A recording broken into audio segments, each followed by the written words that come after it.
je vais lancer la séance. Alors, je me présente, je suis David Delon. Moi, je suis trésorier du collectif des Garrigues. Et ce soir, nous avons Amélie, donc, qui est à la MFR Claré, avec Franck, qui est juste à ses côtés, et à ma gauche, Françoise de Picassiette. Alors, je vous confirme que vous êtes bien au rendez-vous numéro 2 de Crocon-la-Garrigue. Il y a déjà une séance comme celle-ci il y a une quinzaine de jours qui est enregistrée, que vous pouvez retrouver sur le Facebook du collectif des Garrigues. Aujourd'hui, la thématique, c'est cuisiner après le marché. Alors, Françoise, à mes côtés, et Amélie, qui est à la MFR, sont allés faire leur marché à Saint-Martin-de-Londres ce dimanche. Ils ont ramené plein de choses, et notamment des choux. Ils ont donné comme mission à Franck de cuisiner quelque chose à partir de ce qu'ils ont ramené. Et Franck, on va voir, nous a préparé quelque chose qui a l'air assez sympathique, une bonne surprise que je laisserai le soin de présenter. Donc voilà, le défi pour Franck de la MFR Claré, c'est nous proposer une recette de saison à partir de ses produits. Alors peut-être Amélie, tu peux nous présenter rapidement la démarche Crocon-la-Garrigue, le projet Crocon-la-Garrigue? Oui, bonsoir. Donc moi je suis Amélie, animatrice au collectif des Garrigues, avec donc le centre de formation des maisons familiales et rurales de Claré et l'association Picassiette. Nous avons eu envie de travailler ensemble pour proposer un projet qu'on a nommé Crocon-la-Garrigue, dont l'objectif est de valoriser l'agriculture locale, saine, de qualité, de saison. Donc, on souhaite travailler avec les habitants du territoire, les agriculteurs, les producteurs, transformateurs, les élus, toutes les personnes motivées par cette question d'alimentation locale pour à la fois construire ensemble une carte qui permette de localiser les produits qui sont vraiment issus du territoire des Garrigues. Donc, quand on parle des Garrigues, c'est une zone qui s'étend de la vallée de l'Hérault à la vallée du Gardon, et qui se trouve au nord des deux grosses agglomérations, Nîmes et Montpellier, et au sud de la Barre des Cévennes. Une carte, c'est chouette, mais c'est bien aussi de savoir comment consommer, manger ces produits tout au long de l'année. Donc, on voudra travailler ensemble sur des menus qui aident finalement les mangeurs à préparer des repas qui soient simples, parce que des livres de recettes, on en trouve beaucoup, mais ils sont souvent, ils donnent très envie, mais ils peuvent être complexes à mettre en œuvre au quotidien. Donc là, on va faire des menus simples. Et pour finir en beauté ce projet, Franck, ici présent, nous préparera, on pourra préparer ensemble avec Franck un banquet final, ça serait au printemps qui suivra, pour justement mettre en œuvre un de ces menus et repartir voilà, sur une note festive. En attendant la mise en œuvre de ce projet, qui devrait avoir lieu qu'en septembre, hein, si on suit le calendrier de l'appel à projet de la région, on a souhaité organiser des rencontres régulières pour garder le lien avec vous et puis vous donner envie de revenir au mois de septembre.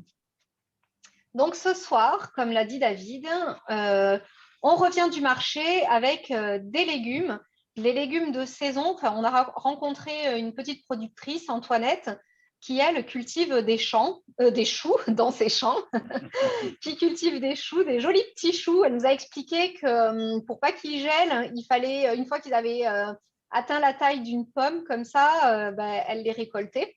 Il y avait beaucoup de couleurs et cela donnait très envie. Françoise vous détaillera un petit peu dans un second temps l'ensemble de ces produits. Là, Franck va vous montrer les choux qu'il a retenus pour la soirée et il va nous dire dans les grandes lignes ce qu'il va cuisiner avant de repasser la parole à Françoise et David. Eh bien, bonsoir. Merci d'être avec nous ce soir. Donc, effectivement, moi, je suis en charge avec le collectif des Garrigues et avec Picassiette, donc d'élaborer les recettes et d'élaborer des plats simples mais efficaces. Donc, ce soir, effectivement, j'avais pour mission de travailler des choux. J'en ai retenu 2 que Françoise va vous présenter après. Donc, qui sont le chou brocoli et qui est le chou vert frisé. Je ne vous en dis pas plus, découvrez déjà le légume et tout de suite derrière, après, je vous montrerai ce qu'on a réalisé quelques minutes avant la vidéo pour pouvoir gagner un petit peu de temps, mais je vous promets qu'en un quart d'heure, chez vous, ça pourra être fait. Merci et à tout à l'heure. Merci.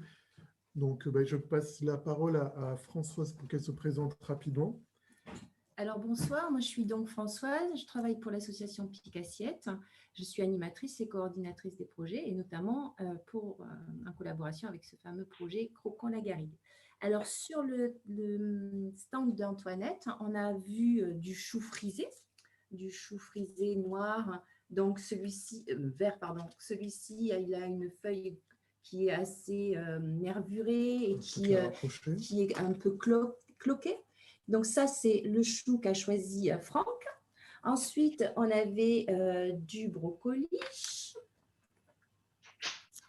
Donc ça aussi, c'est les deux choux qu'a choisi Franck. Ensuite, on avait des petits choux-fleurs. On avait le chou romanesco. Alors, le chou romanesco, très joli avec ces petites pyramides. Peut-être, Franck, aussi, tu nous donneras une petite idée pour comment on fait. On peut cuisiner ce chou romanesco sans perdre, en fait, les pyramides, cet aspect visuel très, très joli. Ensuite, on avait des choux, le chou rouge. Et on avait sur son stand le chou cal. Donc là, on va passer sur une photo parce que je ne l'ai pas récupéré. On avait un chou cal qui est assez frisé et qui se prépare, peut se préparer en chips et peut se manger de façon crue en fait. Et il est très nutritionnellement, il est très intéressant. Voilà, donc ça c'était les légumes que nous avons vus. Et moi je voulais aussi vous ajouter, donc l'association Pic Assiette, on fait des lectures de marché.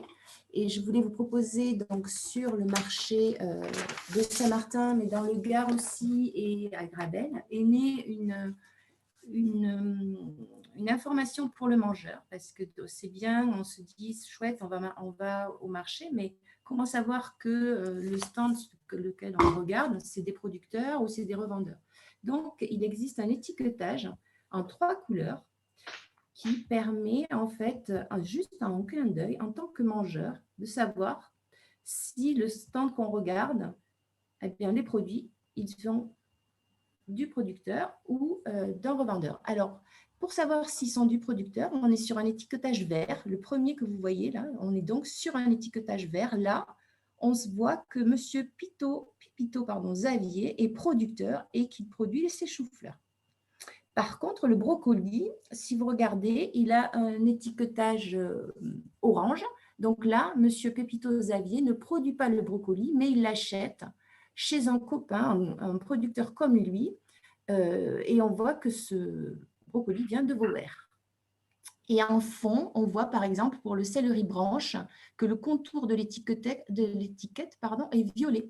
Eh bien là, ce n'est ni produit par M. Pépito, ni par le producteur de Vauvert, mais ça vient de plus loin et certainement du marché Gare. Voilà, donc sur un stand, en un seul coup d'œil, on peut voir en fait si le produit est du producteur qu'on a en face de soi ou qu'il vient de plus loin. Et donc, par contre, on ne sait pas du tout comment sont produits ces aliments. Là, on a vraiment un étiquetage qui nous donne l'information de la production, de la personne qui produit. Je poursuis, je donne la main à Franck. Eh bien, avec grand plaisir. Merci Françoise. Donc ce soir, le chou, je vais vous proposer donc le chou vert. Avec du chou brocoli. Alors, on va faire une paupiette 100% végétale. Alors, il n'y a pas de côté vegan dans la recette. Simplement, c'est une recette aujourd'hui qui permet d'utiliser à 100% le chou. Tout simplement, puisque aujourd'hui, quand on a un chou vert, on a tendance à supprimer les premières feuilles qui sont plus ou moins abîmées. On a tendance à enlever le cœur. Moi, je vais vous montrer ce soir qu'on peut se servir de tout, même si le compost, c'est quelque chose d'efficace, même si on a des poules, mais c'est vrai qu'aussi, l'idéal, c'est de pouvoir tout manger. Alors, dans le chou, les premières feuilles les plus grosses, les plus vertes, les plus charnues et celles qui ont la partie la plus dure au cœur, eh bien, il y a quelque chose de très simple. Je vais vous montrer. On en fait tout simplement, on en fait des chips. Alors, ces chips, c'est très simple. Vous prenez les premières feuilles de votre chou, vous les coupez en morceaux, vous les passez, vous mettez quelques gouttes d'huile, vous les mélangez, vous mettez du sel, du poivre, pardon. Hop, on vous a perdu. Je ne sais pas si vous nous voyez encore. Non, c'est bon. Ok, super. Une fois que vous avez huilé légèrement à l'huile d'olive, que vous avez mis du sel, du poivre, dans un four pendant 20 minutes, bien à plat, à 160 degrés. C'est tout. Au bout de 20 minutes, voilà les feuilles de chou qui sortent du four et qui deviennent croustillantes et qui se consomment comme des chips. Simplement, celles-ci, elles sont végétales et elles sont la première partie du recyclage du chou. Je continue, Françoise, vous voulez en profiter, rajouter quelque chose? Non, moi je trouve ça, c'est une super idée, Franck. Ça me séduit en fait. Voilà, tout à fait. Ensuite, une fois que l'on a enlevé les premières feuilles du chou, eh bien, on va continuer d'effeuiller le chou. On va se retrouver avec ce qu'on appelle les feuilles intermédiaires. Ces feuilles intermédiaires vont nous servir à faire la paupiette, c'est-à-dire qu'elles vont faire le tour de la farce. Pareil, ces feuilles, on les prend, on les blanchit, c'est-à-dire qu'on les passe 2-3 minutes à l'eau bouillante, on les met dans l'eau froide et on les laisse égoutter. On les sort de l'eau et on les laisse égoutter. On n'y touche plus, ça va vous donner ceci. Au bout de 2-3 minutes, on va récupérer de belles feuilles de chou qui sont légèrement pré-cuites, qui sont ramollies et qui vont nous permettre de pouvoir donc faire la paupiette. Et enfin, pour terminer, le cœur du chou, la partie du cœur du chou, eh bien, je les ai émincés, c'est-à-dire que je les ai coupés finement, je les ai coupés en quartiers, je les ai émincés finement et je les ai fait juste revenir dans une poêle avec de l'oignon doux des Cévennes, du sel, du poivre. Et voilà. C'est-à-dire que là, j'ai mon chou avec de l'oignon que j'ai fait revenir. Une fois qu'il est cuit, j'y ai juste ajouté sel, poivre, muscade, 2 cuillères à soupe de moutarde à l'ancienne et 2 cuillères à soupe de crème fraîche. C'est terminé, ma farce est prête en ce qui concerne le chou vert. Pour donner du croquant à ma paupiette, eh bien, le brocoli, c'est simple. Le brocoli, je l'ai complètement épluché, c'est-à-dire j'ai retiré la partie la plus dure. La partie la plus dure, on ne la jette pas. Soit vous la mettez au compost, soit vous pouvez la cuire. Vous la cuisez, on peut la couper en tranches, vous la cuisez, vous la passez à la poêle, vous la faites sauter comme n'importe quel légume vert. C'est très, très bon. La petite astuce supplémentaire, ne jetez jamais vos eaux de cuisson en ce qui concerne les légumes. Ces eaux de cuisson peuvent servir à arroser n'importe quelle jardinière, n'importe quel jardin potager. Elles sont enrichies, elles ont tous les minéraux que peuvent contenir un légume. Il faut en profiter. On ne la jette pas dans le lavabo, on la jette dans le jardin, dans une jardinière, et vous verrez, votre terre s'en portera beaucoup mieux. Donc, ces petites sommités, ce qu'on appelle, c'est ça, ce sont les fleurs du brocoli, eh bien, je les ai coupées finement, très finement. Elles sont crues et je vais les mélanger à ma farce. Ce que je vous propose, c'est que, mesdames ou monsieur, comme vous voulez, vous reprenez un petit peu la main, le temps que je prépare de finir la farce, et je reviens vers vous pour monter les paupiettes. Alors, juste pour dire qu'il y a eu de nouveaux arrivants. Donc, pour les nouveaux arrivants, comme je le disais tout au début, n'hésitez pas à aller dans l'onglet discussion en bas de la page de Zoom et poser vos questions. Si vous avez des questions sur la recette, on les reprendra à la fin sur la recette ou sur le projet ou sur les explications de Françoise ou d'Amélie. N'hésitez pas à poser des questions dans le chat. Il y a aussi dans le chat le lien pour voter pour le projet Crocon la Garrigue, qui est un petit peu ce qui nous réunit ce soir aussi, c'est ce projet-là. Alors, peut-être Françoise, on va retourner sur le diaporama que nous présentait Françoise de Picassiette. Alors, on retourne sur le marché. Donc, Franck nous a parlé des oignons des Cévennes. Donc là, sur ce stand-là, ce producteur ne produit donc pas ces oignons des Cévennes puisqu'ils sont sur une étiquette en marron. Je vous ai mis cette photo parce qu'en fait, on voit différents ails de différentes productions. Donc, on a un ail rose, un AOP Lautrec. Donc, l'AOP, ça suit un cahier des charges bien précis, c'est appellation d'origine protégée. Donc, sur cet étiquetage, on a cette mention et on a un ail violet qui vient de plus loin, donc du coup, qui est en étiquette avec un liseré violet. Et donc, comme je disais tout à l'heure, on a donc l'information de la production, enfin de la personne qui produit, mais on a en aucun cas le mode de production. Donc, quand je parle de mode de production, on ne sait pas en fait si ce producteur est sous mention nature et progrès ou en agriculture biologique. Donc, pour ça, il existe un étiquetage bien précis. Donc, la photo suivante, si on veut, donc voilà, ça c'est le stand d'Antoinette sur le marché de Saint-Martin. On voit qu'elle est en production agriculture biologique par le fameux logo AB. Et elle aura donc un étiquetage bien spécifique. Voilà un petit peu les informations qu'on peut lire sur un marché. En tant que mangeur, on peut donc avoir rapidement, en un clin d'œil, ces informations-là. Amélie, si tu veux… Alors moi, je suis en cuisine avec Franck. Peut-être est-ce que tu peux préciser J'ai échangé les… Ouais. Alors, on reviendra sur les questions après. Alors, je redonne la main à Amélie. Voilà. Le dressage. Alors, je ne sais pas si vous voyez, j'ai échangé là l'écran. Donc, Franck est en train de mélanger le brocoli qu'il avait détaillé en petits morceaux. Il a rajouté ici au chou vert qu'il avait fait revenir avec l'oignon. De la moutarde à De la l'ancienne. moutarde. J'ai goûté, c'est délicieux. J'ai de la chance. Et là, il est en train de farcir les feuilles pour faire les paupiètes. Voilà, donc je mets la farce dans la feuille que j'ai préalablement blanchie, préalablement ramollie. Et ensuite, donc, je ferme, tout simplement. Il ne faut pas qu'elle soit trop cuite, justement, pour pouvoir nous permettre de pouvoir faire ce genre de paupiètes.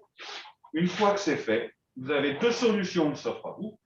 Soit vous les mettez dans un plat et vous les repassez au four pour les tiédir, soit vous les mettez au frigo. Avec une vinaigrette, je peux vous dire que ça passe très, très bien. C'est un plat qui se prépare très rapidement.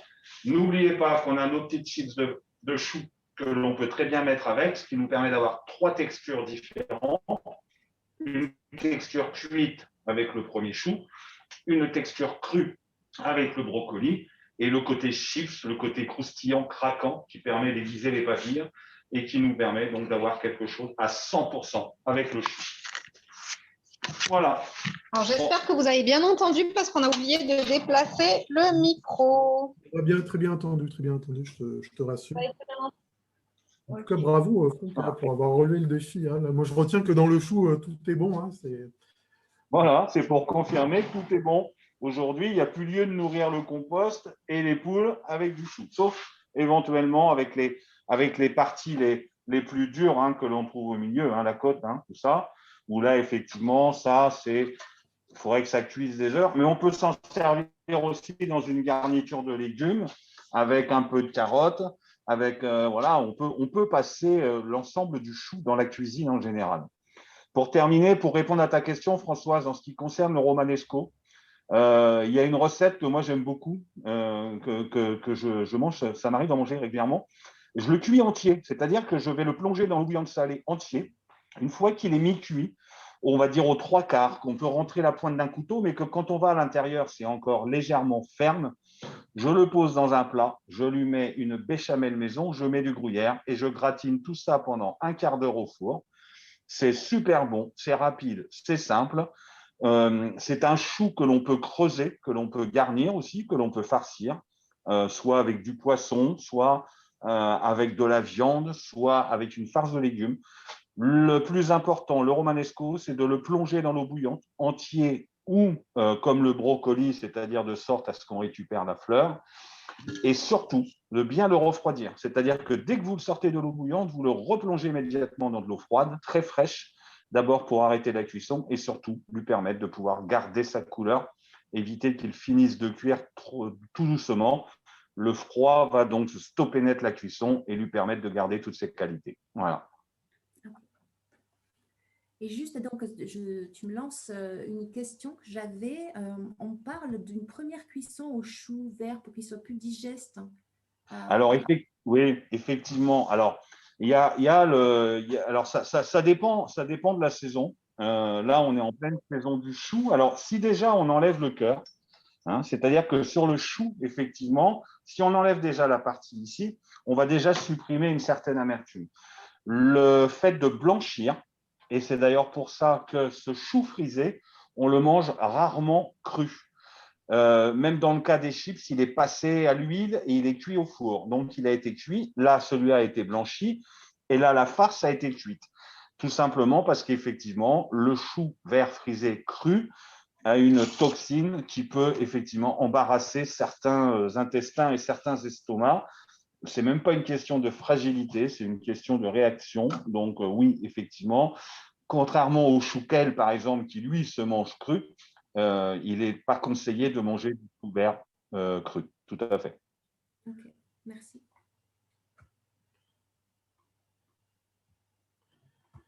Donc, en tout cas, merci à vous trois, hein, pour ces apports. Et bien, maintenant, je laisserai la parole peut-être aux personnes qui nous regardent, aux spectateurs. Et si vous avez des questions par rapport à ce qui a été présenté, à la fois, ou alors des questions sur la recette, ou des questions sur ce que nous a présenté Françoise, sur l'étiquetage, est-ce que vous l'avez déjà vu? Est-ce que vous avez bien compris? Ou est-ce que vous avez besoin de précision sur comment il fonctionne? N'hésitez pas, c'est le moment pour poser des questions. Et puis, si vous avez d'autres questions sur le projet, on est dispo. Alors, pour poser des questions, soit vous pouvez réactiver votre micro, soit vous pouvez poser les questions dans le chat. Alors voilà, j'ai une première question de Nathalie qui aimerait un rappel sur les couleurs des affichettes sur les étals, en fait. Moi, je rajouterai une précision par rapport à ces couleurs. C'est comment se les procure, ces petites affichettes? Alors, si on peut revenir sur le compte, s'il vous plaît. Donc, voilà, là plus précisément, donc la couleur verte, comme il est spécifié, c'est veut dire que le producteur produit et il vend. Donc, on est dans un système de vente directe. Ensuite, le orange, le produit est local de saison, hein, mais c'est un autre producteur qui produit de la même façon que le vendeur que vous avez en face de vous. Et l'étiquette violette, donc on est hors saison parce qu'on est sur quelque chose de plus loin, il y a plus d'intermédiaires et souvent ça passe par l'intermédiaire d'une plateforme comme par exemple le marché gare. Alors, ces étiquettes, elles sont en direction des producteurs. Elles ont été à l'initiative de la mairie de Grabel, du marché de Grabel et de l'INRA, et notamment de Yuna Chifolo, qui travaille sur cette question de circuit court et de proximité et d'information aux mangeurs, donc aux consommateurs. Et elles sont payantes pour le producteur, mais de l'ordre de 1 à 2 euros. Voilà, c'est vraiment une participation en fait pour les faire imprimer. Et on s'adresse à l'association Marché Paysan qui en fait la divulgation, la promotion, la sensibilisation. Je vous ai répondu?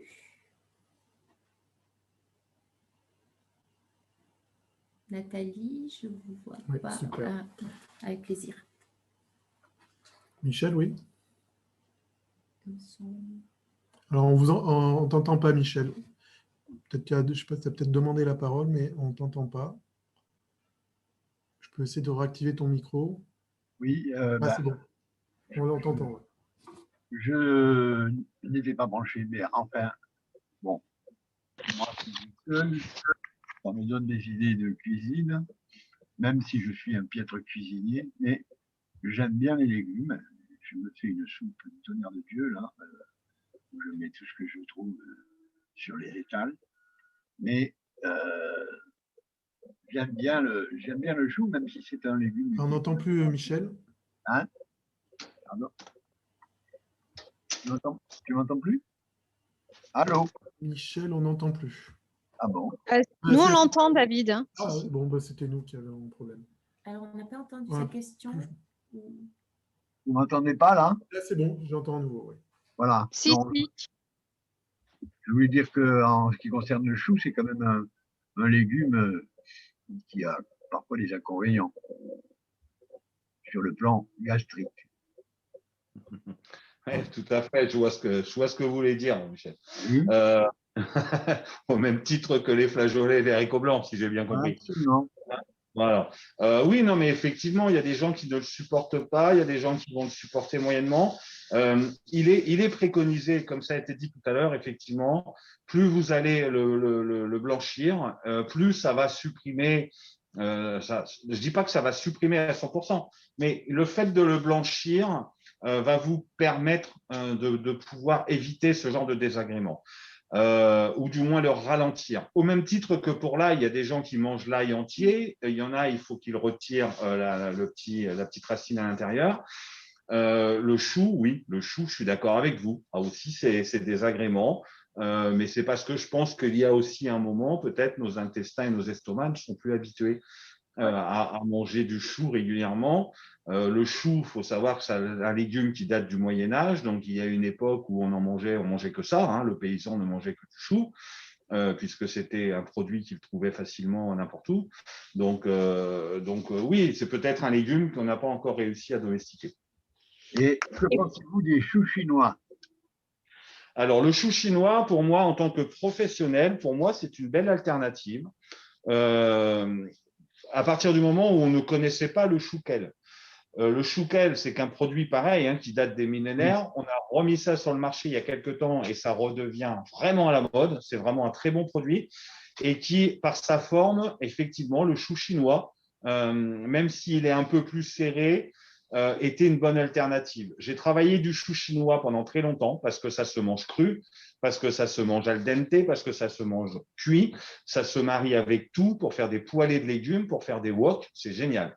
Aujourd'hui, on a une alternative qui est française, qui est un bon légume bien de chez nous, qui est le chouquel, qui nous permet d'obtenir le même rendu et la même qualité de produit. Donc voilà, donc aujourd'hui, j'ai arrêté de travailler le chou chinois et je travaille un peu plus le chouquel. Parfait. Merci. Merci, Michel.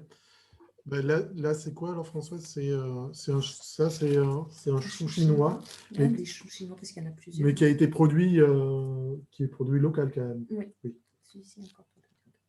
Oui, heureusement, oui, aujourd'hui, bien sûr, on appelle ça un chou chinois, mais il n'arrive pas forcément de Chine. Oui.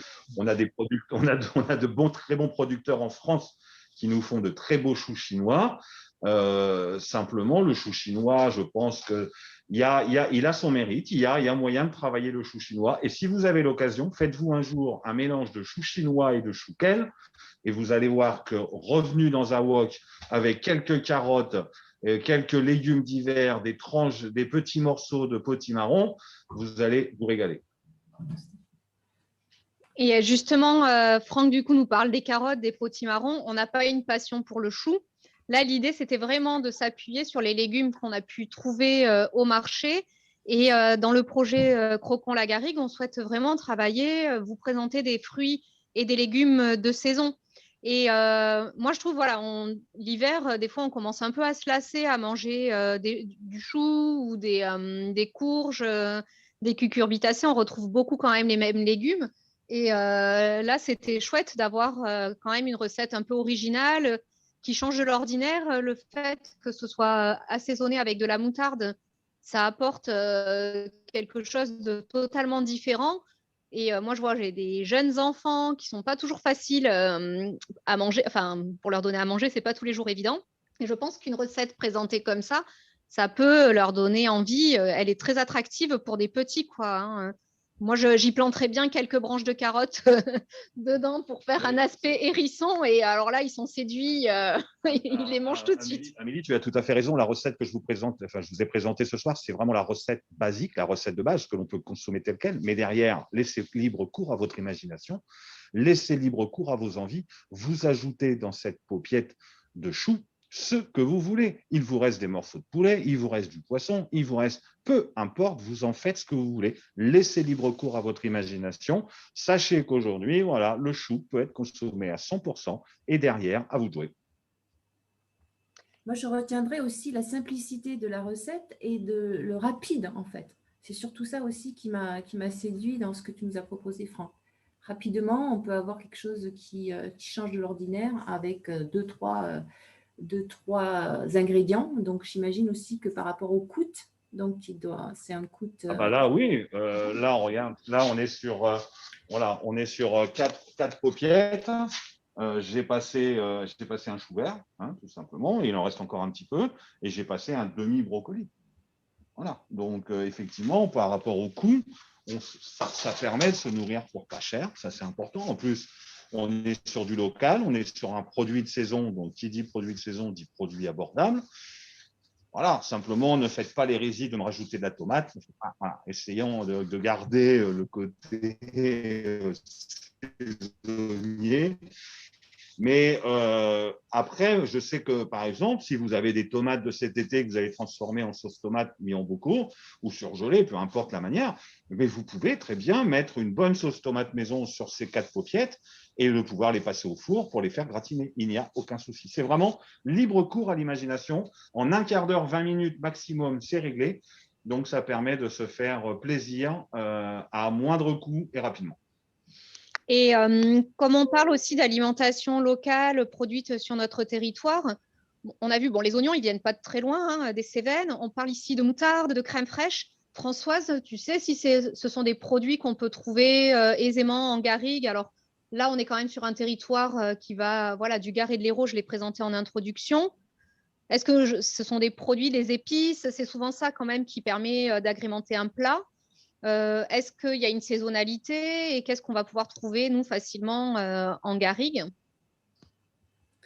Alors, par exemple, la moutarde. Donc, on connaît tous la moutarde qu'on achète en grande surface ou chez un petit épicier, mais il y a aussi de la moutarde qu'on peut retrouver chez les maraîchers qui a la forme d'une salade, en fait. Ça va être de la salade, notamment, on va y arriver, là, ça va sortir. C'est souvent au sein du mesclun. Et ces feuilles-là, quand on les goûte, on rappelle la moutarde. Alors, sur le territoire propre du Pic Saint-Loup, pour la crème fraîche, on n'a pas d'élevage bovin pour le laitage.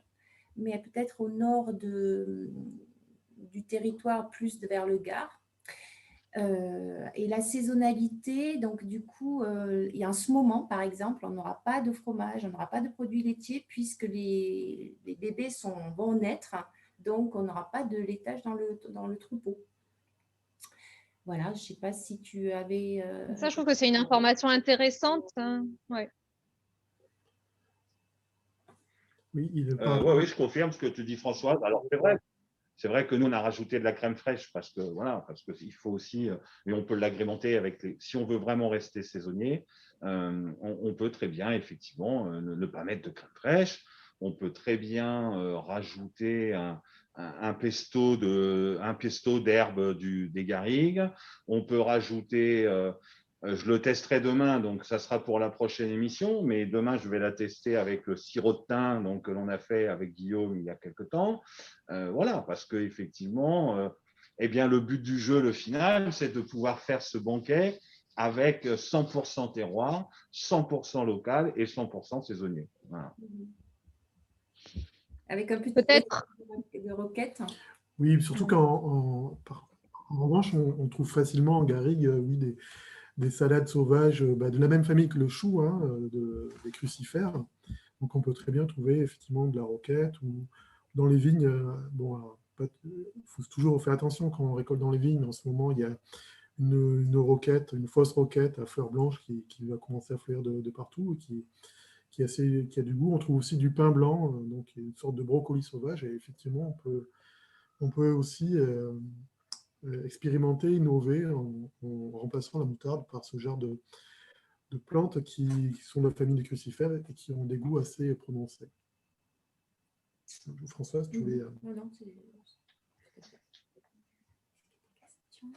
Alors, est-ce qu'il y a d'autres questions? Je suis en train de regarder dans le chat. Donc, pour les nouvelles personnes qui nous ont rejoints, n'hésitez pas à poser des questions dans le chat. Voilà. Alors, il y a Michel qui nous pose la question, avez-vous un restaurant? Et si oui, où est-il? Alors, je n'ai pas de restaurant, Michel. Je forme des jeunes au métier de cuisine. Donc, j'en fais des futurs cuisiniers à la MFR de Claret, donc la MFR des Garrigues du Pic Saint-Loup. Rassurez-vous, on aura plaisir après la période difficile que nous traversons de vous accueillir dans notre restaurant pédagogique, puisqu'il y a un restaurant pédagogique, donc qui nous permettra de pouvoir mettre en place des menus qui seront réalisés par les élèves qui sont avec moi en formation. Donc, nous aurons le plaisir de nous voir et vous aurez le plaisir, si c'était votre question, de pouvoir venir goûter ma cuisine. Est-ce que vous prenez un étudiant de, alors j'imagine, plus de 70 ans, c'est ça? Eh ouais, non, mais non. Non. On a plus les financements pour les plus 70. Bon, ben, Pour le banquet final, on pourra, vu que le projet Croquons la Garrigue, c'est quand même un projet participatif où on aura besoin de vous tout au long du projet. Et pour le banquet final, Franck pourra aussi nous servir de professeur et on pourra participer à la conception de ce repas.